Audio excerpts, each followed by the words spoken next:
double curriculum in philosophy and comparative literature at Universite de Lorraine, France. She has obtained a PhD in philosophy and is a member of the Laboratory Archives Recoil. And her dissertation deals with the concept of fiction and the nature of the literary works of art. Her main subjects of interest are the philosophy of language and the philosophy of art, and the relations between philosophy and literature. So, Marion Renauld. So my subject will be about more like philosophy and the links between philosophy and humor, and in order to illustrate the parentheses, I think I just do that. So is it humor? I don't know. So, no, this way. No, this way. Somewhere. Okay. So the first time I worked on humor, it was, I decided to identify what I call the paradox of humor, which is the three different points which are here. So we laugh at situations that we judge to be serious, tragic, sad, or mean. And in order to laugh or amuse, a necessary condition is to believe that what we laugh at is funny or laughable. But the problem is that we don't believe that the situations sometimes where we find funny or laughable are funny, but rather serious, sad, or tragic. I used, as an analogy, what we call the paradox of fiction. I don't know if you are familiar with this, but it's about the emotions we can have when we are watching movies or reading books, and we just wonder. It's Colin Radford's article, and in this article, he's wondering if it's like rational to have such emotions with fiction. So I think the same problem somehow deals with humor and the fact that sometimes we laugh at serious or sad situations. So to exemplify what I'm saying, we can look at what Milan Kundera says about Gargantua, and also the book from Salman Rushdie called The Satanic Verses. And he says, from the first sentence, I translated, so if there are some mistakes, I'm sorry, I apologize in advance. From the first sentences, the book makes it clear. What is told here is not serious, which means that here nobody is asserting any truth, scientific or mythical. Nobody is committed to give a description of facts as they are in reality. What is told here is not serious, even if it is about very terrible things. And then we have someone who worked on humor, which is Eric Blondel. I don't know if you know that. I don't know which kind of works are translated in English. And he really emphasized the paradox of humor, which is that laughter as disengaged irony is paradoxically a path from disengagement to engagement. So it's something like engagement by the distanciation. So how can we understand this? That's the main question. And then about the links between philosophy and humor, we have like this more specific problem, which I call the problem of humorous philosophy. And so the first point is that doing philosophy seems to be a serious business, and trying to aim at truth, we try to solve a problem, answer a question, argue for the best position or explanation. But then making humor seems to be a funny business, and aiming at laughter, we try our mirth. We try to amuse, entertain, release attention, lighten a conflict, etc. So using humor in philosophy or laughter in philosophy seems to lead to a contradiction, that is to say, being involved in a serious and funny practice at the same time. But you could object me that I go too fast, because maybe there is no paradox at laughing or making fun of something that is serious or tragic, and a lot of satire, and we've seen a lot of examples of this. And we could also wonder whether it is really problematic to aim at truth and at amusement at the same time, which doesn't, we could have fun while looking for the truth.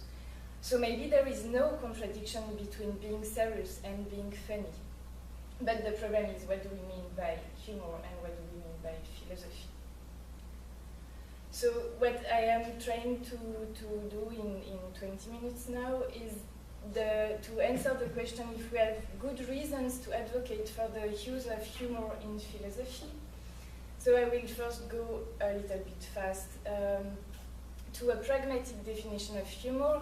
That is to say that it's a question of an intention which has to be recognized by the audience, and it's for me an intention of enjoying the unacceptable. By unacceptable, I will explain it, but it's like incongruities, like logical or moral one, or contradiction, or like sad things, or things that should be changed in reality, and we laugh at it. And the second point is so it's a negative dimension of humor in philosophical practices, as seen as the abdication of understanding and acting. And then finally, I think there is still a very positive role in humor in philosophy, which is the epistemic virtue of what I call the laugh meal. I don't know if it makes sense, the laugh meal, but something like a process of laughing at. So a pragmatic definition of humor here, I'm relying on some work of analytic philosopher mostly, but you can also find different things in Jeanette, the literary criticist. So first, some distinction between humor and laughter, because sometimes we laugh at things and it's not due or caused by humor, like hilarious gas would be an example, or even like involuntary, like accident, like when someone is falling and we laugh at it. And on the contrary, we can have humor without laughing, like someone can make a joke and you don't find it funny at all, so you don't laugh. Another distinction, I think, which is very important, is between humor and mocking, because this is the distinction between laughing at or against someone and laughing with someone. So the first, humor, it's also close to the third distinction, because humor is supposed to be inoffensive and irony is supposed to be like mocking, more making someone ridiculous. And then another distinction, very important, is between voluntary comic, like what we've seen with movies and theater plays and so on, and also show up people, comedians, and involuntary comic. So humor for me is something that is supposed to be voluntarily funny. So you must have the intention of making fun.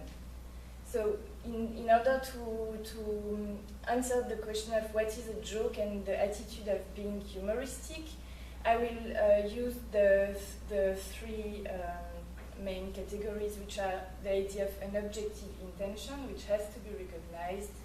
It's mostly in the Gricean framework, from Grice. And it's also linked to a context-relative meaning, which means that we will have cultural differences between humors in different countries and everything. And then it's also subjective appreciations, which means that we can recognize something as being a joke or being humorous, but then we will not personally appreciate the funniness of it. So in order to develop these ideas, I will quote Jeanette. He said, okay, it's the feeling, I forgot the T. The feeling of comic is a way to feel yourself or make yourself less concerned. Surely it depends on a particular kind of attention, which is detached from any consideration of utility, like the aesthetical attention in general. I cannot laugh at something if I wonder at the same time whether or not it is good for us. And then this is close to what Noel Carroll calls the comical distance. which is an absence of moral empathy and moral concern for the characters in jokes and satires that relieves us of worries and anxieties about what is happening to the being that inhabits the joke world and other fictional environments of invented humor. You have a very difficult pronunciating language. So, to sum up, I would say that a humoristic act must be produced by an intention to represent something as funny. It entails a pleasant, surprising object. Here I refer to the incongruity theories, mainly. Not deceitful, not frightening, and to which there is neither truth nor practical commitment, neither personal concerns nor theoretical issues. I say so because it explains why some people can laugh at some jokes and some other not. For example, if you have, like, I think it was the example by Victor Raskin about his kid or his baby and the jokes about the dead baby. I mean, in this situation, definitely maybe it's not funny for the person. Even about like racist or sexist jokes and everything. I mean, this is a question of how it can affect your own personal concerns. And humor implies a general process of desacralization. This is what Jeanette says. We don't take the subject seriously, nor literally the beliefs expressed by the speaker, nor authentically the reactions to the audience, which means that it is close to the fiction, the intention of fiction. I'm saying so about the beliefs that are expressed. For example, an author can definitely express a lot of beliefs he doesn't entertain himself. And then about the reaction of the audience, that's why we can laugh at some things, but it doesn't mean that we are ourselves racist, for example. It's the joke in itself and some other very difficult process at stake that make us laugh at it, but it doesn't mean that we have the belief that are engaged in the joke. So from this perspective, I forgot to say something about this. The neither theoretical issues, it means that when there is a joke, it seems that we are not trying to solve the problem. We just enjoy the contradiction or enjoy the incongruity, but we don't try to, I mean, if we react to a joke asking, but why is it so, and why, you know, I mean, any kind of jokes, if you start to taking it seriously, try to make sense of it, then it's not like the good reaction to what is going on. This is the main important point, because that's why I think there is some negativity of humor in philosophy. What a transition. I'm relying on work by Thomas. He said that without seriousness, philosophy becomes pedantry, propaganda, or play.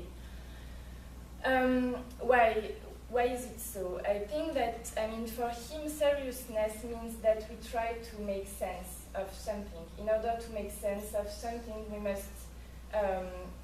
must accept that we must suppose that there is a sense to be found. And this means that we have something like a transcendental attitude towards the question and the situation. And if we lack such a seriousness, philosophy becomes pedantry, because then it's just a question of having a lot of knowledge and, you know, being proud of it, and like this, what we could object to some academics sometimes. And then it's propaganda when you just try to make some ideological point, but without trying to argue for or against with some rational arguments. Or it is a play because you don't think that there is somehow something to be argued for or against, so we can just be playful. So I think this is something that distinguishes the attitudes of Plato and Aristotle from the one of Democritus and Diogenes.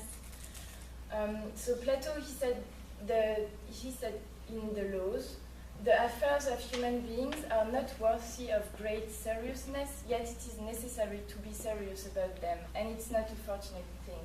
So for him and for Aristotle, it was all about studying carefully about which kind of arguments are presented to others and how it can be logically well construed or not. And this is not just a way of, this is not enough to make fun of one position. For example, you have to give a real argument against. But then we have this other tradition. I think that the side of Democritus and Diogenes, there could be also Nietzsche from what I've heard also this morning. And the idea, I think, is that it presupposes these kind of things. So something, I will skip the fictionalism for now because I'm running out of time, maybe. But about skepticism, pessimism, and anti-rationalism, what do I mean by this? I think that if we think that if we are skeptical about whether we can reach some truth or argue for some truth, or even whether if we think that there is no truth somehow, I don't really know what it means, but I mean that's one of the presupposed conceptions, then we will be more like trying to make some ethical points, like let's be joyful and cheerful more than just with sorrow and sadness. And so that's why it also implies pessimism, because I think it's what mostly Nietzsche was fighting against. And also what I call anti-rationalism, maybe it's too strong, but I feel a little bit provocative about this, but you will tell me what you think about it. Anti-rationalism means that we assume that there is a lot of limits about what can be rationalized and what can be argued for or against, so that, why do we waste our time just, arguing for some very specific positions if there is no case about. So it's more like something from the heart than something from the mind or rational work. So then in this perspective, the question is that, the problem is that if humor is more a question of the heart and a question of debugging, I refer here to the theory we've heard about by Biennial in the talk of Biennial, the theory of Jeanette and Hurley, the function of debugging. So yes, so when we make humor, it means that we don't try to solve the problem. Either the problem is solved in itself, like magically speaking, or we just enjoy the contradiction or the logical incongruities. So instead of saying that humor is only an anesthesia of the heart, which was what Bergson thought about humor, I have this feeling that it's also an anesthesia of the mind process, the process of problem solving. It doesn't mean that humor doesn't have any cognitive values, because of course it has, and in this theory by Jeanette and Hurley, definitely it shows that humor has cognitive values. But what I say here is that if you really want to solve the problem and share how you can solve it with people, it's not a question of making a joke of it. It's a question of arguing. So it takes time, which is not something that humor can allow, because humor is fast. And yes, so it's not like rationally argued. But then once I said so, and still having in mind that the main task of philosophy is aiming at truth rather than trying to make us less anxious or less sad. I'm wondering, so my first clue was like, it was a rhetorical device, mostly because philosophy is also an exercise like oral one, and I think sometimes it's good like to let people not be so like tensed. And it's also close to like the role of stories, what we were talking about a little bit earlier. I think it helps us to understand, or it helps us to make it like clear or like human. But it's just like a form, a shape, more than the content that is at stake at that point. But then another positive role of humor in philosophy could be that if we reach a point that is like a dead end, what should we do? And in order to make it like clear or to just act in front of it, the sense of humor is definitely needed, because then if not, we will just try to make sense to something that can't be meaningful. And then the third positive role of humor could be that it is actually a rational tool if we think of what we call the reductio ad absurdum argument. And in this sense, probably this is where humor can be really like a tool for epistemic epistemic value.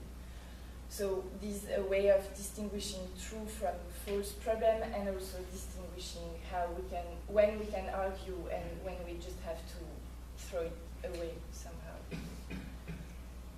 In order to illustrate this, I think this is almost, yes. To illustrate it, I found in a novel from Kundera a quote that is very very good to illustrate what I'm talking about. This is where things does appear for people who are trying to. So this one character, he actually in the story he lies a lot. He's making a lot of lies, and then he tries to justify himself. Why does he lie so much in front of people and society? So he says, why to tell the truth? Why forces us to do it? And why must we consider sincerity as a virtue? Suppose that you meet a mad person who claims that he's a fish and that we all are fishes. Are you going to argue with him? Are you going to undress in front of him in order to show him that you have no fins? Are you going to tell him face to face what you think? If you were telling him nothing but the truth and what you really think of him, it would mean that you agree to have a serious discussion with a mad person, and so that you are mad yourself. This is exactly the same thing with the world around us. If you persist to tell him or it the truth to his face, it would mean that you are taking him seriously. And taking seriously something that is so little serious, it is losing oneself, all of one's seriousness. And I think that this is, for example, a good objection to Plato, the quotation I gave you. Because for Plato, even if it is not so serious, we have to take it seriously. But for Kundera and Nietzsche and a lot of writers, actually, this is not the good attitude to have, because if it's so absurd, this is like madness to go and take it seriously as well. So this is why I relied on what Tom Robbins, I don't know if you know this writer, American writer, he called it crazy wisdom, hilarious crazy wisdom. So for example, in Even the Cowgirls Get the Blues, there is this character which is supposed to be a wise man, and he's almost always laughing at everything. So he says, I believe in everything, nothing is sacred. I believe in nothing, everything is sacred. So here you can definitely see the contradiction and any kind of illogical thoughts. And then he laughs. And if we think about what Jeanette says about the process of desacralization, this is also one illustration of this point, because the chink is always trying to desacralize any kind of value that could just like tense or get us anxious and sad. And for Tom Robbins, the sense of humor is also something that is very helpful and necessary to keep ideas alive and not to get them being dogma or just like dead ideas that makes no sense anymore because they are just accepted as serious or as important. So he says ideas are definitely unstable.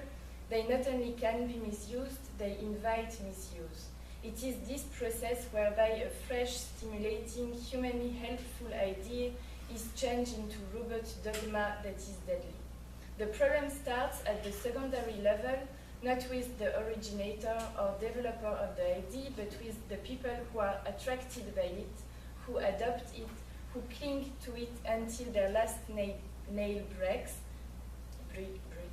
and who invariably lack the overview, flexibility, imagination, and most importantly, sense of humor to maintain in it the spirit in which it was hatched.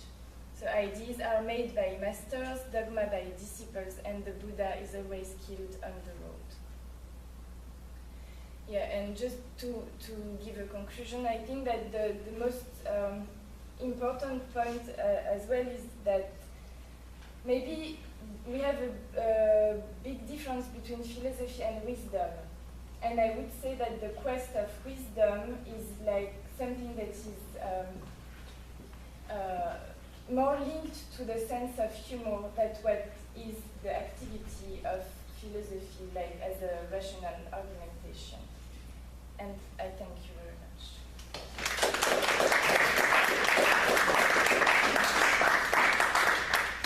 Okay, we have about 10 minutes for questions. So,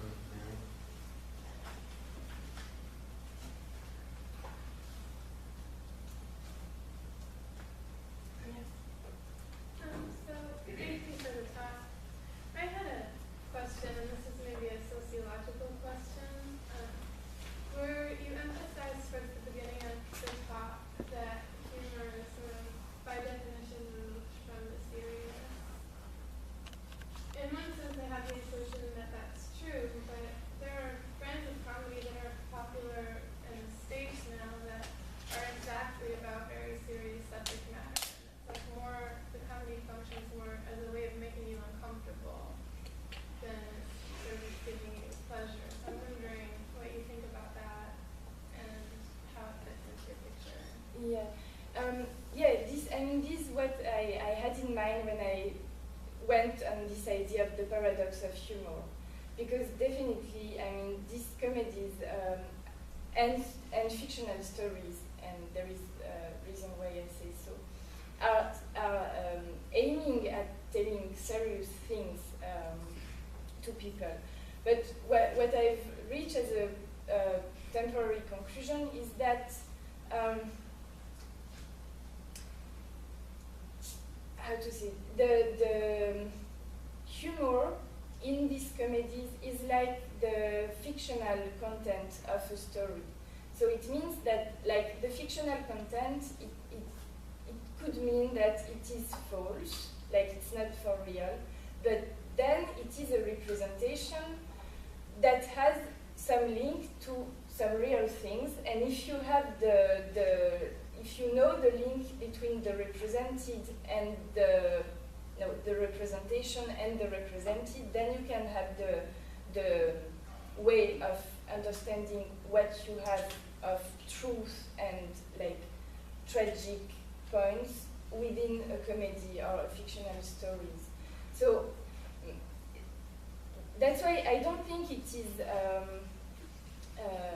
contradictory. I just think that what we laugh at is the representation, but the representation is a symbolic way to give us a clue about what is real or what is true. Just think about like mathematics in general. Like we just have our geometrical figures, this is like, there is no triangle in reality, but then you have the symbol, and of course it refers or it denotes to some real things. So in this way we can understand how we grasp some serious, true content from hilarious false representations.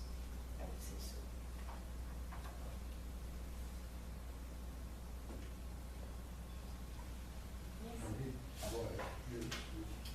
Sure. I want to ask you a question that, actually I was talking with Strand earlier about a question I have in general for this conference. Sorry to pick on you. Good. But the first half of your talk, and like you have this sort of analytic discussion of what is humor, and then the second half of the talk where you have Kundera and Robbins and Nietzsche showing us what is humor and it's working. And I'm still confused from the few presentations I've seen this weekend whether philosophy adds anything to humor or if there's any need to talk about it because it's working. Like we have Kundera and we have Robbins, right? Humor is doing what it does in the world. And I see philosophy often, you know, interjecting itself where there's a crisis in something. Right? Don't do so I'm fast. Sorry. But the short version of my question is, why does whether or not philosophy understands humor, does it have any difference to whether humor does its job in the world You mean, as it's doing it? you mean as if we think that humor is useful in various ways, why do we have philosophy? Is it something? Right, because what I'm saying is humor is working really well on its own, right? So whether or not we understand okay. it, So does that matter? Okay, I don't think that humor is going very well. I mean, it's doing very well actually. Yeah, I mean, I have a lot of doubts about humor. These are the same doubts about fictions actually that I have. What I would say is that if you already are wise and intelligent and clever and smart and everything, then you will have a sense of humor that is epistemically virtuous and morally good, and you will not laugh at things that you think can hurt people and everything. So I would say, and this is something like the same for fictions for me. So it means that because there is a lot of bad humor, I mean, or bad consequences of laughing at something, and this is the same about fictions. We have a lot of movies like making us crazy and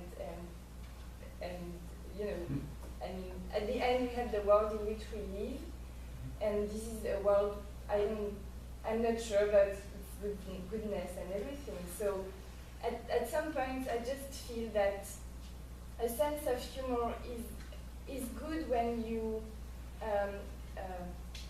make it under control, let it under the control of your rationality, of your morality, and of your like sense of social improvement, something like this. So in this sense, definitely philosophy is supposed to be useful because it's a way of aiming at truth. And humor doesn't care about truth somehow. And you cannot, you can laugh at things that are false and stupid and bad and everything. And I mean, it's not a problem as soon as it is it is kept into these humorous situations. But then you have to work somehow to improve yourself. I would say so. Yeah. I want to pick up on your point sometime down the road. I'm curious how you interpret the sentence you cited from the Republic, that none of the human things are worthy of great seriousness. You know, it says less and more than it kind of wants to say, because it could possibly say that none of the human things are worthy of great seriousness, or some are and some aren't. And what about the ones that aren't? Do they belong to comedy? And I'm just wondering what you think. What I think about what Plato thinks. That passage, because it's an intriguing passage and not a real straightforward one. See, I don't remember, I'm trying to recall the Greek, and that's tough because I don't recall what I had for dinner last night. But I don't recall, yet it is necessary to be serious about them, and that is not a fortunate thing. Yes. I just don't remember that, but Yeah. I do remember that first part. Mm-hmm. And, you know, when I think about it that as human beings, and this I guess ties in with your theory, in some sense, the things we deal with are serious. But also, some things aren't serious. To me, that also says they're comic. And so the question of the role of comedy in philosophy kind of overmaps the question of whether human beings are comic by nature. Yeah. And I'm wondering, what do you think? Okay. I didn't reach a conclusion, so I will just tell you some things. But what I think is that, I mean, at least what I've understood with Plato is that actually, for me, it's also a way to say, I don't know whether the affairs of human beings are or are not serious or comical, but in any case, we have to take them very seriously if we want to understand first and improve what they are or how we find them to be. So, but in this, I think in this quotation, I mean, I feel something a little bit like condescendence, or you know, like maybe human beings are not very like important, but in any case, we have to deal with it. So this is the part of the quotation that I kind of disagree with, because I think condescendence is not okay. But at least this is something like this, like maybe it doesn't mean anything what we are doing or what we are trying to do, but it seems that there is some consequences that are harmful for people, and then we have to try to change this. Okay, I'll just push a little more. One of those harmful consequences, taking things more seriously than they deserve to be taken. Can you I'm sorry, do it? you know, I'm sorry. I don't know French. No, it's okay, it's just me. You could say, what you were saying was that there is a level of seriousness to which the Platonic dialogues and philosophy in general direct us. Yes. And those concern making us better and making us not worse. Yes. And one of the ways, this is what I'm asking, is one of the ways we can be made worse when we take things more seriously than they deserve to be taken. And yeah, I mean, this is what Kundera says. Like, if this is not serious, don't take it seriously. So, but then we could, I mean, I'm still wondering because, for example, about, even about, I mean, humor or fiction, the question is, do we allow it, and at which point, to which limits do we allow people to laugh at?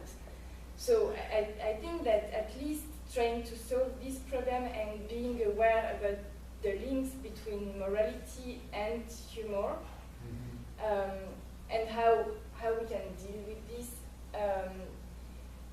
is a way of taking seriously something that is not, or that is presented as not being